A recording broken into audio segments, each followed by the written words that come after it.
Okay, welcome to Versus. Once again, we're back for another season of your favorite show that contrasts two different things and gives you the history of both. And also, you get to vote on which one you like better. And tonight, to start off this new season, this is episode 14 of Versus, by the way. And I, of course, am your host, Jason DeCanio. Also, would like to let you know that I will be taking that name off the list in the banner. I had to change the banner. I don't know why I did that. Okay, there we go. There's me. Okay. What are we doing from the stretch? What is this? That's not it. There we go. Now we have to change the ticker a little bit here. Things are just a little bit... we didn't get to clean house the last couple times. So this is episode 14 on this September 9th, 2025. And I hope you had a good Labor Day weekend. I hope you're having a good night as well. Save that. We're going to put the ticker up right now. There it is.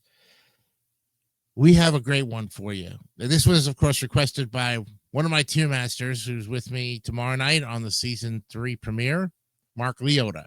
He wanted me to contrast the difference between Mario, from Mario Brothers, and Sonic the Hedgehog. So we're going to look at those two characters tonight on Versus. And when we do come back, we'll look at Mario first on this edition of Versus. We'll be right back.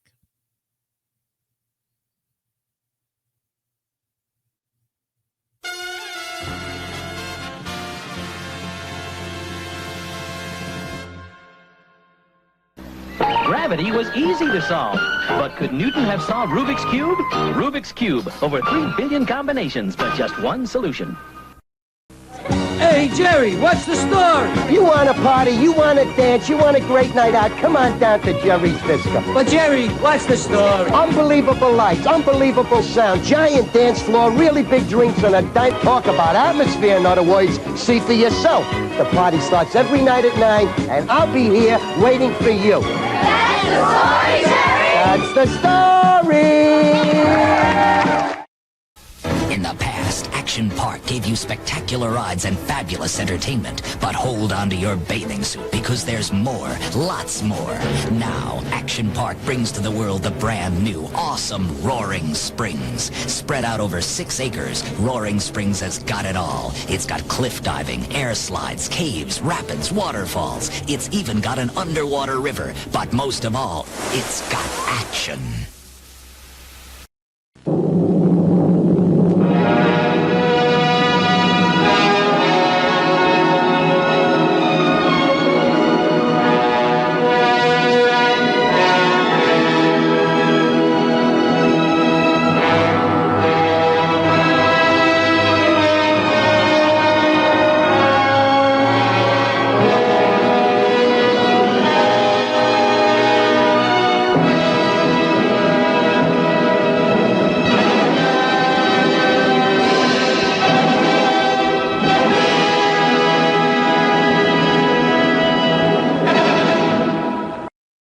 We've got great reasons for coming to town. Food Town. Great produce. Great meats. Great dairy. Great deli treats. With great specials too. This week, Food Town Soda, all flavors, regular and diet, 59 cents. And Morton's Fried Chicken, 2-pound package, only $1.99. Great reasons for coming to town. Food Town.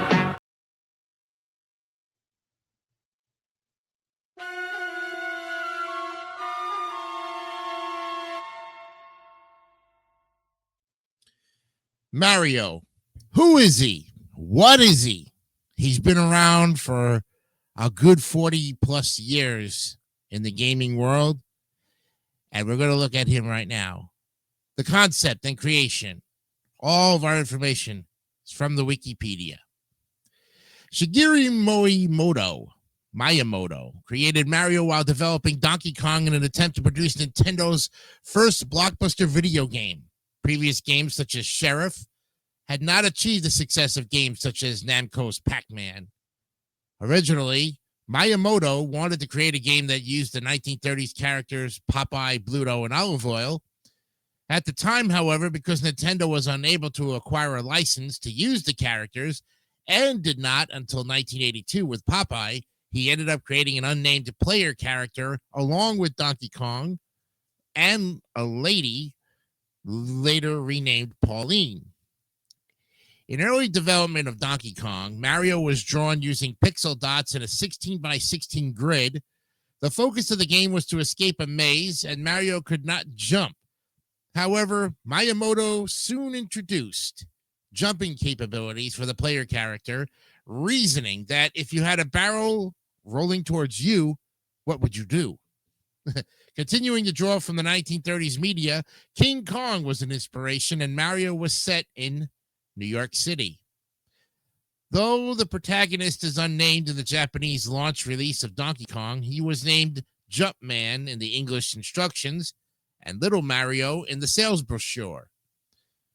Miyamoto envisioned a go-to character as needed for any game he developed, though limited to cameo appearances because he did not expect the character to become singularly popular. And to this end, he originally named the character Mr. Video, comparing what he intended for the character's appearances in later games to the cameos that Alfred Hitchcock had done with his films or within his films. In retrospect, Miyamoto commented that if he had used the name Mr. Video, the character likely would have disappeared off the face of the earth.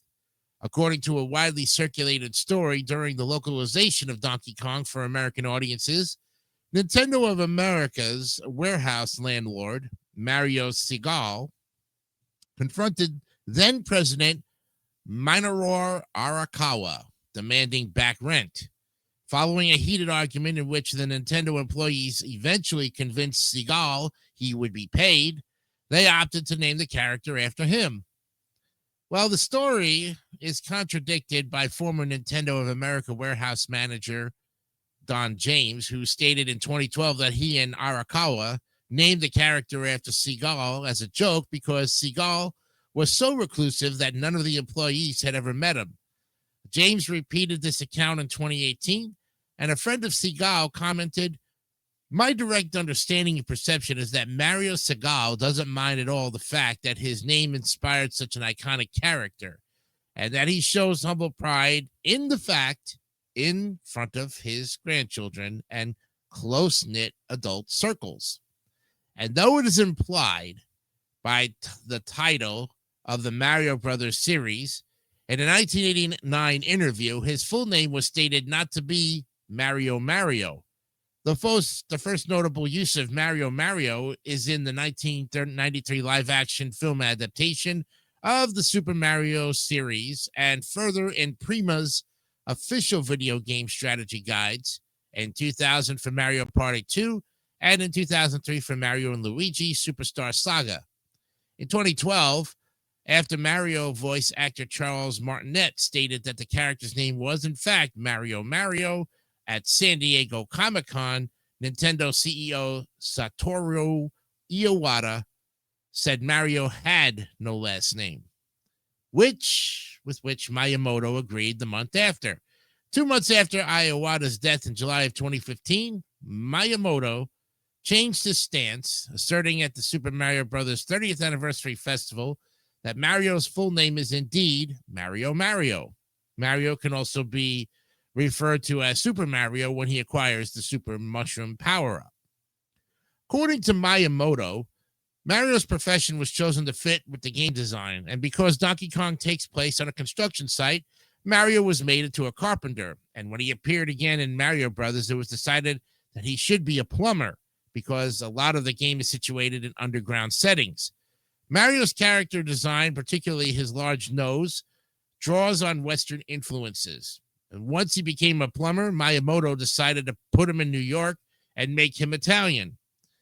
Lightheartedly attributing Mario's nationality to his mustache, other sources have Mario's profession chosen to be carpentry in an effort to depict the character as an ordinary hard worker, making it easy for players to identify with him. After a colleague suggested that Mario more closely resembled a plumber, Miyamoto changed Mario's profession accordingly and developed Mario Brothers, featuring the character in the sewers of New York City. Due to the graphical limitations of arcade hardware at the time, Miyamoto clothed the character in red overalls and a blue shirt to contrast against each other and the background, making the movements of his arms easily perceptible. A red cap was added to let Miyamoto avoid drawing the character's hairstyle, forehead, and eyebrows, as well as to circumvent the issue of animating his hair as he jumped. To give distinctly human facial features with the limited graphic abilities, Miyamoto drew a large nose and a mustache, which avoided the need to draw a mouth and facial expressions. Omitting a mouth circumvented the problem of clearly separating the nose from the mouth with a limited number of pixels available. Over time, Mario's appearance has become more defined. Blue eyes, white gloves, brown shoes, a red M in a white circle on the front of his hat, and gold buttons on his overalls have been added. According to an interview, Japanese character designer Yoshi Kotabe, who worked, or Kotabe, I guess if you want to be more specific, who worked on redesigning characters in Super Mario Brothers in '85, revealed that Mario's M on his hat was originally the resemblance of McDonald's logo. Kotabe later changed the design of M and straightened its lines to clearly distinguish the difference. The colors of his shirt and overalls were also reversed from a blue shirt with red overalls to a red shirt with blue overalls. Miyamoto attributed this process to the different development teams and artists for each game, as well as advances in technology. Mario was voiced by Charles Martinet from 1991 to 2023. When he crashed the audition, the directors were preparing to close for the night, already packing up when he arrived. He was given this prompt, an Italian plumber from Brooklyn. He immediately thought of a stereotypical Italian accent with a voice similar to that of a mobster. He then assumed the voice would be too harsh for children, so he planned on using a voice of an older figure. However, according to Martinet, the audition for Mario was the only time where his thoughts crashed and he spoke complete nonsense. After he was prompted about the character, he babbled the following in a soft and friendly voice instead. "Hello, I'm a Mario. Okie dokie. Let's make a pizza pie together. You gotta get some spaghetti. You gotta get some sausage. I get us some sauce. You're gonna put some spaghetti on the sausage and the sausage on the pizza. Then I'm gonna chase you with the pizza. Then you're gonna chase me with the pizza. And I'm gonna make a lasagna." I don't do Mario too well. My buddy Mark Leota, on the other hand, does a very good voice, like Charles Martinet. The voice he chose was derived from another voice he used to play the character, Jeremiah, from William Shakespeare's The Taming of the Shrew. Martinet kept speaking with the voice until the audition tape ran out. The clip was the only tape sent back to Nintendo, and the director called the company to say he had found our Mario. He used the voice for an attraction at trade shows where small tracking sensors were glued onto his face, and he remained hidden behind a curtain while voicing a 3D model of Mario's head on a television. When attendees approached the screen, they conversed and interacted with Mario. Due to the long shifts, Stevie Coyle was hired as a voice match to take over during breaks by Martinet's suggestion. The successful attraction was used for 5 years until Martinet was called by Miyamoto requesting the voice for a video game. His first official video game voice role is the CD release of Mario Teaches Typing in 1994, and his first major voice acting role is Super Mario 64. He received Miyamoto's instructions on the types of sound clips needed, and Martinet appreciated the fun tone of the game and later called Miyamoto a genius. He continued to voice other various Mario characters such as Luigi, Wario, and Waluigi. He said his time in the studio recording voice clips consisted of 45 takes of every sound he could think of. His time commitment has ranged from 1 week before a game's release to 3 years. The amount of clips varies from 1 hour of audio to 20. And Martinet was recognized by the Guinness World Records for the most roles performed with the same character. At the time, 100, and is the most of any video game voice actor. As of January 2022, he has voiced Mario in over 150 games and has recorded 5 million audio files with the voice. In an interview, Martinet said he wants to continue voicing the character until he drops dead or until he can no longer perform the voice accurately. In August of 2023, Nintendo announced Martinet would be retiring from the voice role of Mario and would continue to promote the franchise as a Mario ambassador, a brand ambassador position. Voice actor Kevin Afghani succeeded Martinet in Super Mario Bros. Wonder the following October. And there you have it. Mario in all of his glory. Yes. Now, when we come back, we will take a look at Mario's competition on the Sega side, and that is Sonic the Hedgehog. More verses right after this.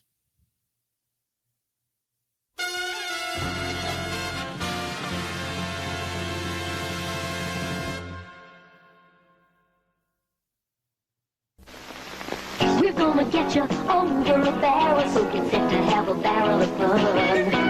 Cause when you tap a barrel head with beer, you get your thirst right over and done. You get a real rich, creamy head, so nice. A draft style flavor that stands up to eyes. So get your thirst over a barrel head, America, and have a barrel of fun. Get your thirst over a barrel head, America. It's the Kmart Polaroid U.S. All-Pro Funny Car Championship. 32 funny cars. See the Wild Burnout Competition. California's John Brute Ford. The Kmart Motivator. Black Magic. The 5-second Skull Bandit. 32 funny cars. See the Superfast Spitfire and Mirage jet-powered funny cars going for the speed record. See all the funny cars line up at the same time, California style. Sunday afternoon at 2 o'clock at Old Bridge Township Raceway Park, 2 miles north of Englishtown, New Jersey. Come on along, I'll take you to the lullaby of Broadway. Hickory and Ballyhoo. The lullaby of Broadway. And in the center of it all is the Milford Plaza. Stay at the Milford Plaza Hotel with cocktail, dinner, and breakfast for $43 per person. Discover why we are the lullaby of Broadway. The Milford Plaza is the lullaby of all Broadway. Who says Yoo-Hoo's just for kids? Yoo-Hoo's for anyone who likes a delicious chocolate drink made with nourishing low-fat milk. Get Yoo-Hoo from Iroquois Brands. When you're at Pathmark #1, you're the one who's #1. Look for this circular in Sunday's paper for super coupon bonanza savings like these. A half-gallon Tropicana orange juice, $1.39. A dozen Pathmark large eggs, 69 cents. And a half-gallon of Pathmark premium ice cream, $1.39. Come to Pathmark Super Coupon Bonanza, where you're the one who's #1 24 hours a day. Pathmark #1.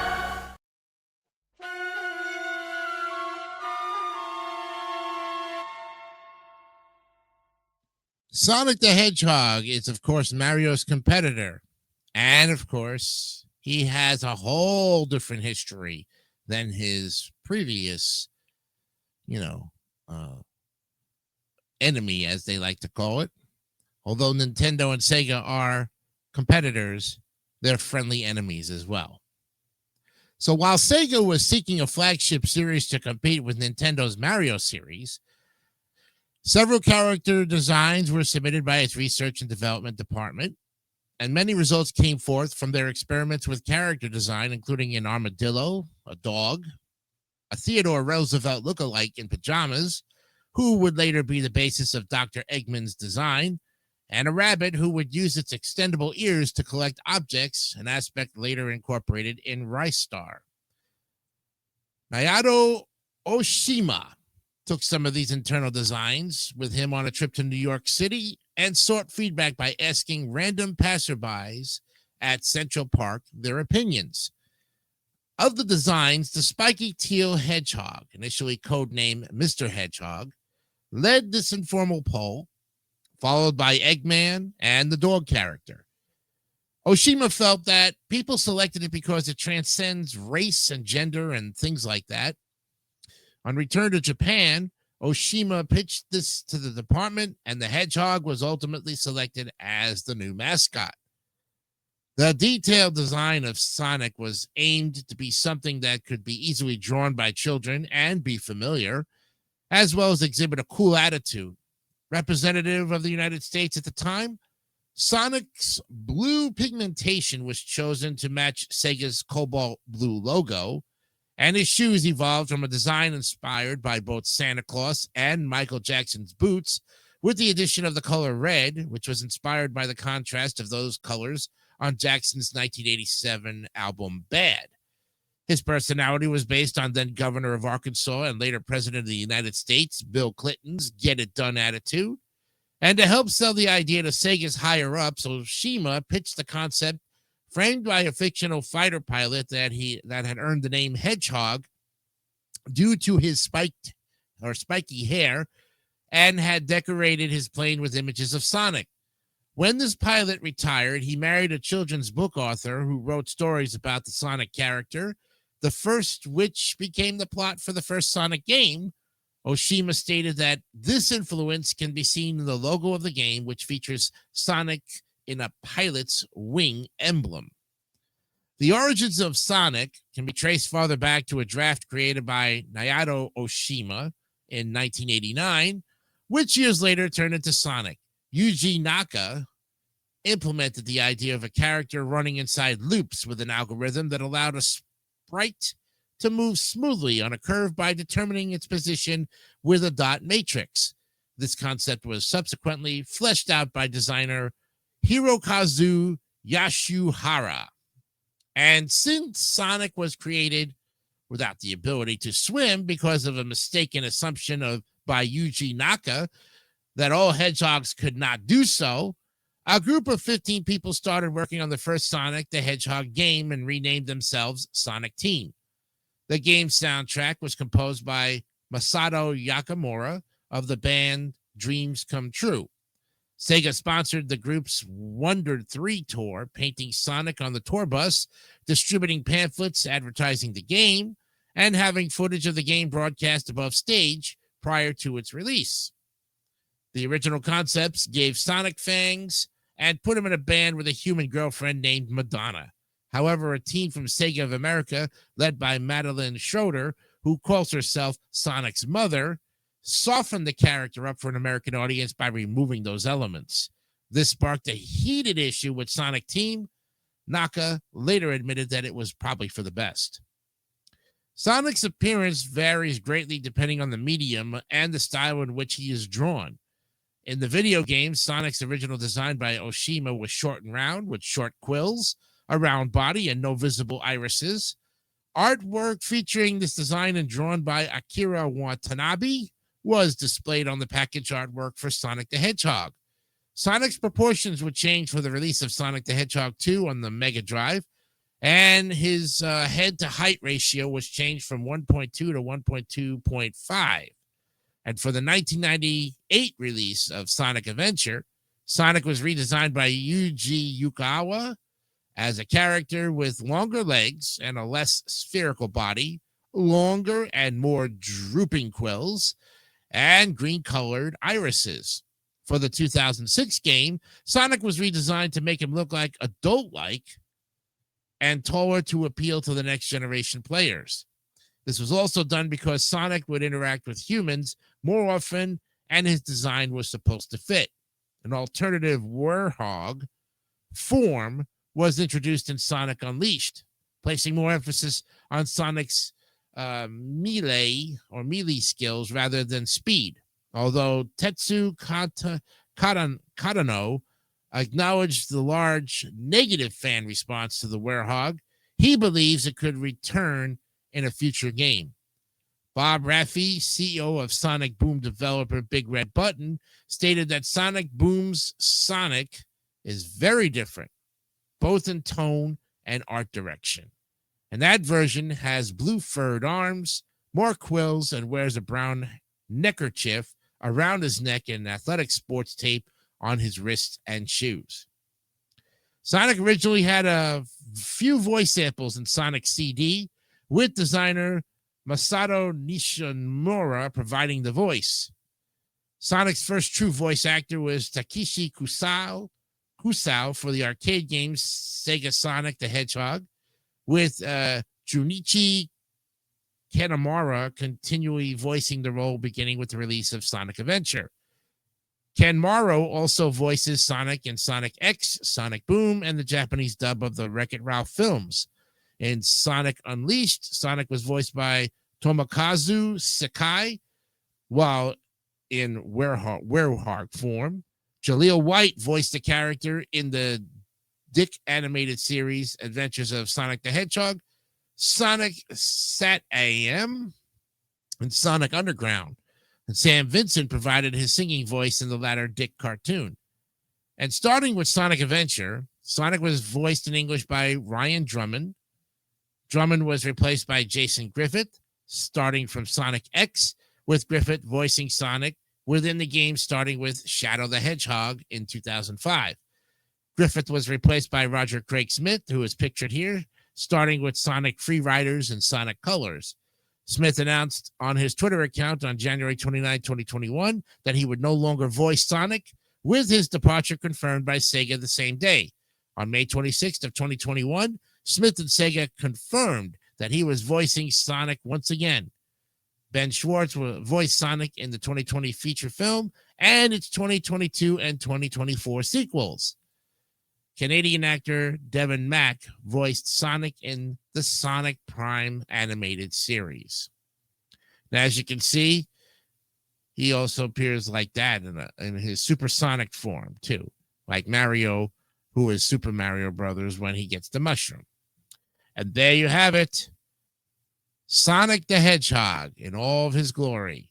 Well, you have seen the two contrasting images of both Mario and Sonic the Hedgehog on this edition of Versus. So, who do you choose? And we'll have the results of all of that come this Thursday on our next edition of Versus, episode 15, with a new topic. What's the two contrasting topics going to be? I'm not going to tell you. You'll just have to find out and see what we're going to be doing. It's always a surprise, but we'll be here ready to go on 9/11. Yes, September 11th. Till then, I'm Jason DeCanio, thanking you very much for bringing us back for season 2 of Versus.